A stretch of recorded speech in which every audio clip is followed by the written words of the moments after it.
अगला क्वेश्चन आता है यहाँ पे a manufacturer claims to have a heat engine capable of developing 20 horsepower by receiving heat input of 400 kilocalorie per minute and working between the temperature limits to 27 degree centigrade and 27 degree centigrade. तो हमें बताना है कि क्या उसका जो claim है वो जस्टिफाइड है, नॉट पॉसिबल है या क्या है।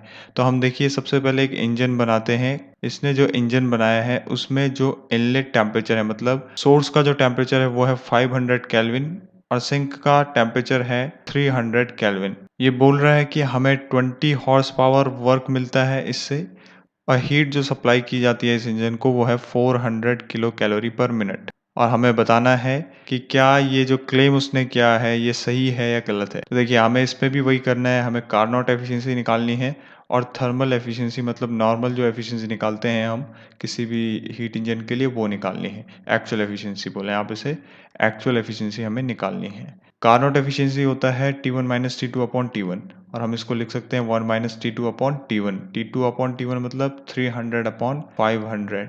That will become 5 minus 3 upon 5 which is 2 upon 5 और ये हो जाएगा 0.4। 0.4 मतलब 40% की एफिशिएंसी आई हमारी कार्नोट एफिशिएंसी। अब ये एक्चुअल एफिशिएंसी कैसे निकालेंगे?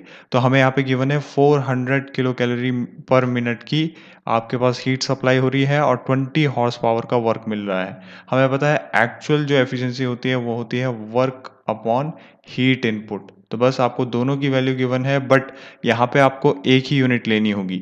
अगर आप चाहते हैं इस हॉर्स पावर को आप वॉट में कन्वर्ट करें या जूल पर सेकंड में कन्वर्ट करें तो आप इसको 735 से मल्टीप्लाई करेंगे। 20 इंटू 735। दूसरी चीज आप चाहते हैं इसको भी जूल पर सेकंड में बदलें तो इसको भी क्या करना पड़ेगा, कैलोरी को जूल में बदलना पड़ेगा। तो यहाँ से आप लिख सकते हैं किलो को आपने किलो कैलोरी को कैलोरी में बदलना है। तो यहाँ पे देखिए 1000 से मल्टीप्लाई करेंगे और कैलोरी को अगर आपको जूल में बदलना है तो 4.18 से मल्टीप्लाई करना होगा। अपॉन मिनट में है तो इसको हम सेकंड में बदलेंगे तो ये हो जाएगा 60 सेकंड। नाउ बस आपको उसको सॉल्व करना है, ये भी वैल्यू आ जाएगा आपका जूल पर सेकंड में। तो ये जब दोनों वैल्यू आप इसमें रखते हैं तो आपको कुछ वैल्यू मिलेगा। तो ये जो आपको देगा ये देगा वैल्यू 0.52 के आसपास। That will become 52%। अब साफ पता चल रहा है कि एक्चुअल एफिशिएंसी जो है वो कार्नोट से ज़्यादा है। कार्नोट से ज़्यादा है इसका मतलब क्या हो गया, ये एक इम्पॉसिबल है, मतलब B option is the right answer. Question है यहाँ पे an inventor claims that his heat engine has the following specifications. क्या है, कोई इंजन हमें दे रखा है, कोई इस तरीके से हीट इंजन है और ये कितनी पावर डेवलप कर रहा है 50 किलोवाट।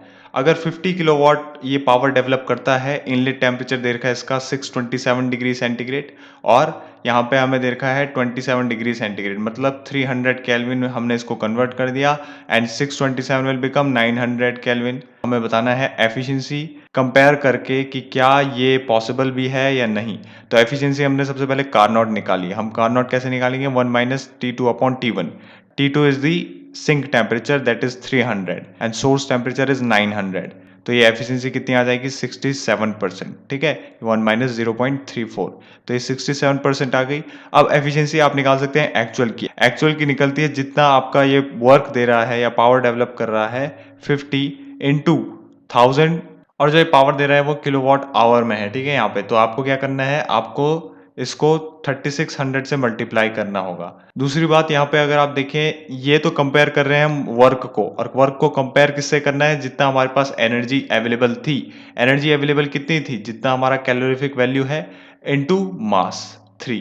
ठीक है, तो कैलोरीफिक वैल्यू कितना है 7530 इंटू 1000 भी है क्योंकि किलो जूल में है। तो बस आपको ये कैलकुलेट करना है और आपके पास जो एफिशिएंसी आएगी वो आएगी 80%। इसका मतलब क्या हो गया, इसका मतलब साफ है कि जो एक्चुअल एफिशिएंसी है वो काफ़ी ज़्यादा है कार्नोट से और ये क्या है, एक इम्पॉसिबल कंडीशन है, तो इसका आंसर इम्पॉसिबल रहेगा। अगला क्वेश्चन है a reversible isothermal process will involve no change of entropy if it takes place at. तो साफ सी बात है इसका आंसर रहेगा जीरो टेम्परेचर। जीरो टेम्परेचर पे आपका एंट्रोपी जीरो रहती है। ठीक है, तो यहाँ पे आंसर ए रहेगा। अगला क्वेश्चन है, ये काफी इंपॉर्टेंट क्वेश्चन है। इसमें ये पूछ रहा है कि 1 kilogram of carbon would produce following percentage of CO2 in flue gas. तो अगर हम जनरली बात करें किसी भी कार्बन से कितना CO2 प्रोड्यूस होता है या कितना फ्लू गैस प्रोड्यूस होता है और उसमें CO2 का परसेंटेज कितना है, ये इसमें हमें बताना है। तो अगर हम कार्बन को रिएक्ट करते हैं ऑक्सीजन से तो हमें मिलता है CO2। अगर हम कार्बन को रिएक्ट करते हैं ऑक्सीजन से, बट ऑक्सीजन की प्रेजेंस कम है मतलब कार्बन ज़्यादा है, तो यहाँ पे क्या बनेगा, कार्बन मोनोऑक्साइड। दोनों को ऐड कर लें तो हमारे पास रिएक्शन बन जाएगी 3C प्लस 2O2।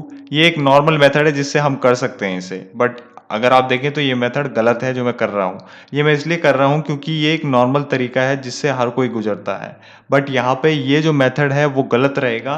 क्यों गलत रहेगा मैं भी बताता हूँ आपको।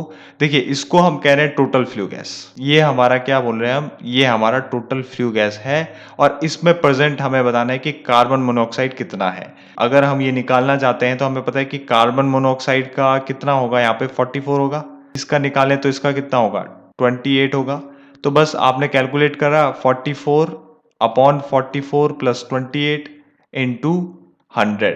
तो अगर आप ऐसे करके आंसर निकालते हैं तो ये गलत रहेगा, ठीक है। चाहे आप यहाँ पे मॉलिक्यूलर वेट पुट कर लें सबका, फिर कार्बन से डिवाइड कर लें, जितना कार्बन का होगा 3 इंटू 12, ठीक है। अगर सब जगह डिवाइड करेंगे तब भी जो रेशियो आएगा वो यही रिजल्ट देगा जो ये देगा, ठीक है।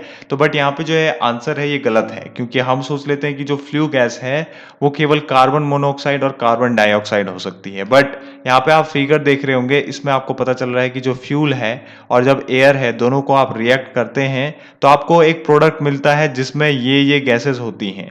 क्या, CO2 होती है, H2O होती है, नाइट्रोजन भी होती है और ऑक्सीजन भी होती है। और अगर आपका जो कंबशन हुआ वो इनकम्प्लीट कंबशन है, अगर इनकम्प्लीट कंबशन है तो कार्बन मोनोऑक्साइड भी देखने को मिलती है, और जो इसमें आंसर दिया है वो कार्बन मोनोऑक्साइड को लेके ही दिया है। तो हम अगर इसमें निकालें तो क्या आएगा, हम जस्ट निकाल सकते हैं इजीली कि जितना मॉलिक्यूलर वेट है, तो मॉलिक्यूलर वेट किस किस का, मॉलिक्यूलर वेट किस किस का, CO2 का प्लस H2O का प्लस नाइट्रोजन का प्लस ऑक्सीजन का प्लस कार्बन मोनोऑक्साइड का। कार्बन मोनोऑक्साइड इसलिए क्योंकि हमारी जो कंबशन है वो इनकम्प्लीट कंबशन है, ठीक है। ये है हमारा टोटल।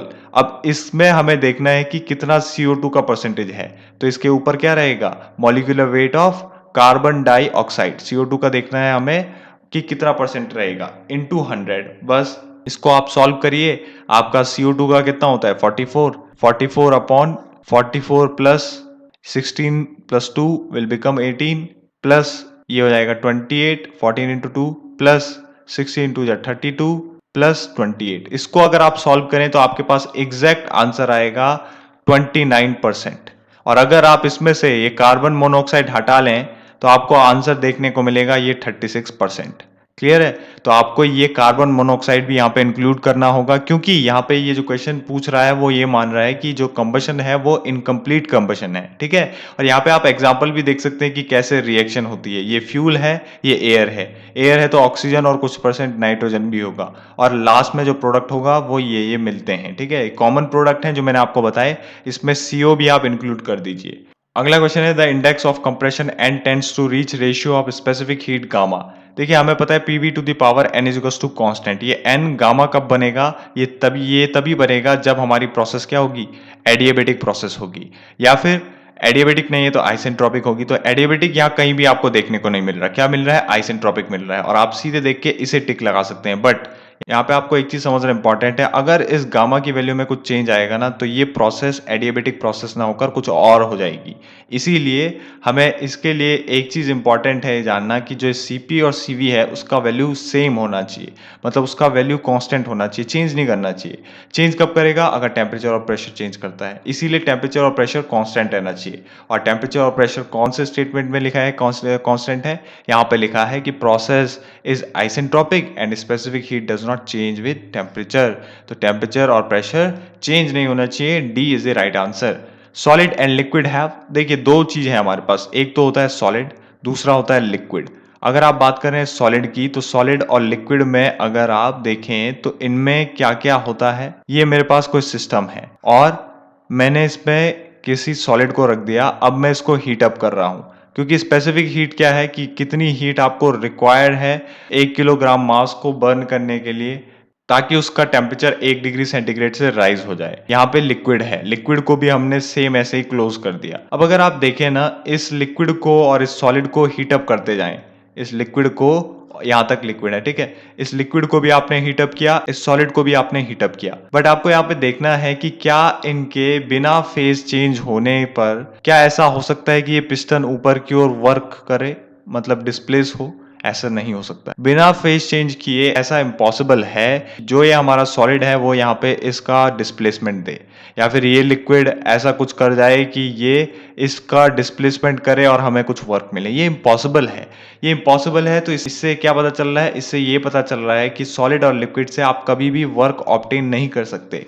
वर्क ऑब्टेन नहीं कर सकते तो मतलब, इसका मतलब क्या है, इसका मतलब जो ये सिस्टम बनेगा क्लोज सिस्टम, ये क्या बनेगा, कांस्टेंट वॉल्यूम सिस्टम बनेगा। मतलब इसमें केवल और केवल हीट देने पर टेम्परेचर ही रेज होगा, वर्क नहीं होगा। अगर वर्क होता तो हम बोलते कि ये कांस्टेंट प्रेशर सिस्टम है। तो यहाँ पे आपकी बात एक चीज क्लियर हो गई कि जब भी आप स्पेसिफिक हीट की वैल्यू निकालेंगे उसमें आपको हमेशा सीवी का वैल्यू मिलेगा, सीपी का नहीं मिलेगा।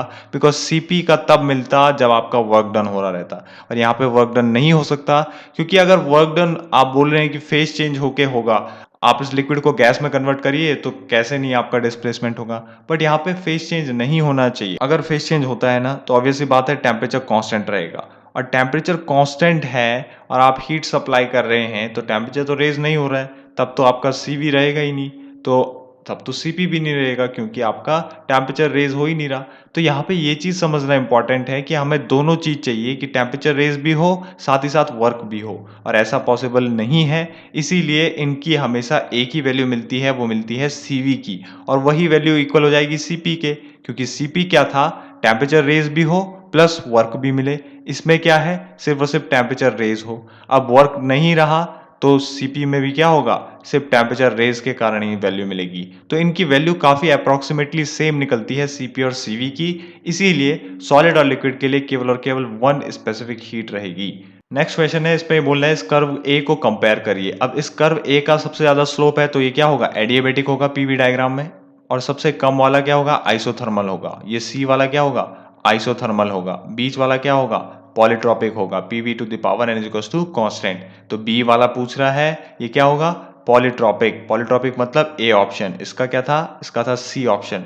कर्व सी का क्या है, आइसोथर्मल, क्योंकि सबसे कम स्लोप है आइसोथर्मल का। कितना होता है आइसोथर्मल का स्लोप, अगर आप ऐसे निकालें आइसोथर्मल का स्लोप dp बाई डी तो कितना आएगा, वो आएगा minus P upon we.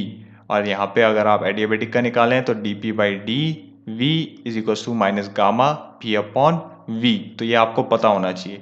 Now यहाँ पे क्या बोल रहा है, नेक्स्ट क्वेश्चन है यहाँ पे कि if value of n is infinitively large, मतलब n is equals to infinitive कौन सी प्रोसेस के लिए होता है ये पूछ रहा है। तो हमें पता है कि अगर n इन्फिनिटिव हो गया तो क्या होगा, वॉल्यूम कांस्टेंट होगा। क्यों, क्योंकि देखिए अगर आप देखें v to the power infinitive is equals to c upon p, infinitive उधर जाएगा, c upon p to the power 1 upon infinitive means 0, v is equals to 1 that is constant. तो ये v क्या हो गया, वॉल्यूम क्या हो गया, कांस्टेंट हो गया। तो A option is the right answer. Next question है, if a gas is heated against the pressure keeping the volume constant then the work done will be equals to, ये देखिए वॉल्यूम कांस्टेंट है तो मतलब क्या होगा, जीरो होगा, क्योंकि अगर आप किसी भी कांस्टेंट वॉल्यूम के लिए निकाल रहे हैं तो वर्क क्या होता है, P V two minus V one, and if V one is equals to V two that means it will become P into zero which is zero. तो नेक्स्ट क्वेश्चन की बात करें, to convert volumetric analysis to gravimetric analysis the relative volume of each constituent of the flue gas is. अगर आपको volumetric analysis को कभी भी gravimetric analysis में बदलना है तो वॉल्यूमेट्रिक एनालिसिस में लाइक CO2 का आपको दे रखा है वो 10% है, ठीक है, वॉल्यूमेट्रिक एनालिसिस आपको बदलना है इसे ग्रेविमेट्रिक एनालिसिस। तो आप क्या करोगे, आप देखोगे इसका मॉलिक्यूलर वेट 12 प्लस 32 इंटू 10 से मल्टीप्लाई करोगे, ठीक है, परसेंट निकाल के मल्टीप्लाई मत करना। तो जो भी ये आएगा ये होगा आपका ग्रेविमेट्रिक एनालिसिस। मतलब जब भी मॉलिक्यूलर वेट की मल्टीप्लाई करते हैं किसके साथ, इसके साथ, तो हमें क्या मिलता है, हमें मिलता है ग्रेविमेट्रिक एनालिसिस। तो इसका आंसर रहेगा multiplied by its molecular weight. अगला क्वेश्चन है, according to which law all perfect gases change in volume by इतना of their volume original volume at 0 degree centigrade for every 1 degree centigrade change in temperature when pressure remains constant। हमें बताना है ऐसा कौन सा law है। तो साफ पता चल रहा है कि अगर प्रेशर कांस्टेंट है तो ऐसा कौन सा लॉ होगा, ऑब्वियस बात है वो होगा हमारा चार्ल्स लॉ। बट ये जो चार्ल्स लॉ है इसके लिए स्टेटमेंट क्या है ये समझना काफी इंपॉर्टेंट है। ये बोल रहा है अगर कोई भी आपका 1 डिग्री सेंटीग्रेड से राइज होता है, क्या राइज होता है, वॉल्यूम आपका 1 डिग्री सेंटीग्रेड से राइज होता है, तो अगर आप देखें वो उसका वैल्यू कितना होगा, उसका वैल्यू होगा 0 डिग्री सेंटीग्रेड पे जितना वॉल्यूम था प्लस उसमें जो चेंज होता है, अगर 0 से 1 हुआ है, 0 डिग्री सेंटीग्रेड से 1 डिग्री सेंटीग्रेड हुआ है, तो वो जो चेंज होगा वो होगा 1/273 times of original volume at 0 degree centigrade into जितना टेम्परेचर है। अगर 0 से 1 डिग्री सेंटीग्रेड हुआ है तो यहाँ पे 1 आएगा, अगर 0 से 2 होता तो यहाँ पे 2 आता, अगर 0 से T डिग्री सेंटीग्रेड होता है तो यहाँ पे क्या आएगा, T आएगा। क्लियर है? तो ये चीज़ अगर आपको समझ में आ रही है तो यहाँ से आप इजीली समझ सकते हैं कि हमेशा जब भी 1 डिग्री सेंटीग्रेड राइज होता है तो वॉल्यूम में जो चेंज आता है वो 1/273 आता है। सिमिलरली अगर ये पूछता कांस्टेंट प्रेशर के लिए तो सेम कांस्टेंट प्रेशर के लिए भी यही होता है कि अगर आपका 1 डिग्री सेंटीग्रेड राइज करेगा तो जो चेंज आएगा प्रेशर में वो 1/273 होगा। नेक्स्ट क्वेश्चन है which law states that the internal energy of a gas is a function of temperature। भाई देखो हमारे पास इंटरनल एनर्जी से एक लॉ है रिलेटेड, कौन सा, फर्स्ट लॉ, और अगर एंट्रोपी के लिए पूछ ले तो उसके लिए है सेकंड लॉ। तो फर्स्ट लॉ ही हमें इंटरनल एनर्जी को डिफाइन करता है, जहां पे वो बोलता है कि इंटरनल एनर्जी ही है किसी सिस्टम की जो रहेगी, क्योंकि अगर आप थर्मोडायनेमिक सिस्टम की बात करें तो वहां पे काइनेटिक एनर्जी या पोटेंशियल एनर्जी जैसी चीज नहीं रहती, वहां पे आपको इंटरनल एनर्जी देखने को मिलती है। तो इसीलिए हम कह सकते हैं कि इंटरनल एनर्जी फर्स्ट लॉ से आई, तो जूल्स लॉ ही इसका आंसर रहेगा। अगला क्वेश्चन है gas laws are applicable to. देखो गैस लॉ जो है वो केवल और केवल गैस के लिए एप्लीकेबल है, और खासकर परफेक्ट गैस के लिए, वेपर्स के लिए नहीं। कहीं पे भी अगर लिक्विड जैसा टर्म आ जाता है उसके लिए नहीं। तो यहाँ पे भी वेपर दिख रहा है, यहाँ पे भी वेपर दिख रहा है, स्टीम, यहाँ पे भी वेपर, यहाँ पे भी vapour. Option B is the right answer की gases alone and not to vapours. Next question है an ideal gas compare to real gas at very high pressure occupies. इसके लिए आपको समझना पड़ेगा कि आइडियल गैस और रियल गैस में क्या क्या होता है। ये आपकी हो गई आइडियल गैस, ये हो गई रियल गैस। अगर आप बात करें वॉल्यूम की, तो वॉल्यूम क्या होता है आइडियल गैस का, वॉल्यूम क्या होता है, अगर आपने इसमें 1 किलोग्राम आइडियल गैस भरी तो वो कुछ इतना फिल होगी, ठीक है, वो कुछ मान लिया इतना फिल होगी। और अगर आपने 1 किलोग्राम रियल गैस भरी होती तो वही 1 किलोग्राम रियल गैस इतना लगभग वॉल्यूम अपना शेयर करती। तो इसका मतलब क्या है, इसका मतलब सिंपल है कि जो वॉल्यूम है वो किसका ज्यादा है, रियल गैस का ज्यादा है as compare to ideal gas. क्योंकि आइडियल गैस ये अजम्पशन लेता है कि जो उसका मॉलिक्यूल का एक मॉलिक्यूल का वॉल्यूम होगा वो नेग्लिजिबल होगा किसके वॉल्यूम के सामने, पूरे कंटेनर में भरी गैस के वॉल्यूम के सामने। तो हम बोल सकते हैं कि अगर ये ऐसा बोल रहा है तो रियल गैस क्या बोलता होगा, रियल गैस क्या बोलता है कि अगर आप देखें कि किसी मॉलिक्यूल का वॉल्यूम अगर आप देखते हैं वो नेग्लिजिबल नहीं होता, वो कम जरूर होता है बट वो नेग्लिजिबल नहीं होता। और बात भी सही है, रियल में ऐसा ही होता है, क्योंकि मॉलिक्यूल का वॉल्यूम आप नेग्लिजिबल नहीं बोल सकते। बट आइडियल वो इसलिए मान रहा है क्योंकि हम हमेशा आइडियल की तरफ जाते हैं, क्योंकि हम अपना सिस्टम मोर एफिशिएंट चाहते हैं। हम चाहते हैं कि जो भी हमारा सिस्टम बने वो मोर एफिशिएंट बने, इसीलिए हम चाहते हैं कि गैस का जो वॉल्यूम हो वो मिनिमम हो, ताकि ज़्यादा गैस वहाँ पे आ सके, ज़्यादा प्रेशर एक्सर्ट कर सके, कम वॉल्यूम लेने पर भी ज़्यादा प्रेशर हमें मिल सके, इसीलिए हम यहाँ पे वॉल्यूम को कम लेते हैं। दूसरी बात अगर आप देखें प्रेशर की, तो प्रेशर को हम यहाँ पे हाई रखते हैं। क्यों हाई रखते हैं, क्योंकि हम काइनेटिक थ्योरी ऑफ गैसेस के अकॉर्डिंग बोलते हैं कि मॉलिक्यूल जो है उनके बीच में फोर्स ऑफ अट्रैक्शन नहीं है, और फोर्स ऑफ अट्रैक्शन ना होने पर क्या होता है, मॉलिक्यूल काफी तेज वेलोसिटी से स्ट्राइक करता है, there is no any disturbance taking place between molecules. तो हम बोल सकते हैं कि जो मॉलिक्यूल होगा अगर वो 5 मीटर पर सेकंड से चल रहा है तो वो 5 मीटर पर सेकंड से ही चलेगा, और अगर उसकी ये वेलोसिटी इतनी ज़्यादा है तो ऑब्वियसली बात है वेलोसिटी बढ़ने से प्रेशर भी बढ़ेगा। तो प्रेशर किस में ज़्यादा है, आइडियल में ज़्यादा है। रियल में कम क्यों है, क्योंकि अगर आप देखें रियल में क्या होता है, मॉलिक्यूल्स के बीच में जब भी आप देखते हैं, ये तो रियलिटी है कि अगर आप मॉलिक्यूल्स के बीच में देखें, गैस मॉलिक्यूल के बीच में, तो उनके बीच में भी फोर्स ऑफ अट्रैक्शन होता है। ये फोर्स ऑफ अट्रैक्शन क्यों है, क्योंकि अगर आप देखें तो गैस को आप लिक्विड में कन्वर्ट कर पा रहे हैं, लिक्विड को आप सॉलिड में कन्वर्ट कर पा रहे हैं। वो क्या कारण है जिससे आप ऐसा कर पाते हैं, जब आप कंप्रेशन लगाते हैं, वो यही कारण है कि इनके बीच में कुछ ना कुछ अट्रैक्शन फोर्स होता है, और ये अट्रैक्शन फोर्स ही इनको पास लाता है गैस से लिक्विड, लिक्विड टू सॉलिड।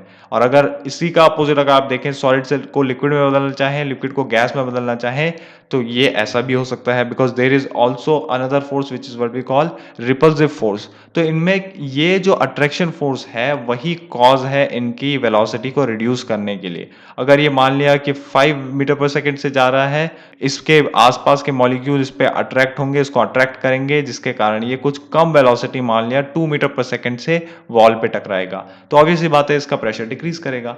तो यहाँ पे ये तो कंडीशन है नॉर्मल कंडीशन, ये है जनरल कंडीशन।